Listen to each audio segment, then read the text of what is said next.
Welcome to the Slop Farm. Enjoy the video. You start by installing an IDE and language runtime, then create a new console project so you can compile immediately. Choose C# or C++ for native. Exe output. Rust works too if you prefer performance. Once done, set the target platform to x86 or x64 and switch to release mode. This reduces debug overhead and produces an optimized executable. Make sure output paths are clear. Define a single folder for builds so you can run and test the produced. Exe right away. You implement the core functionality with a minimal entry point and only the libraries you need. This keeps the binary small and dependable.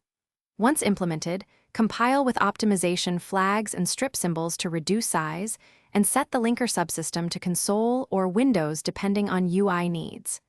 After the build, test the exe on your machine. If it fails, bundle required runtime DLLs or enable static linking so the executable runs on other systems without extra installs. Then verify behavior under You finalize by signing the executable to prevent OS warnings and to establish trust. Add a timestamp so signatures remain valid.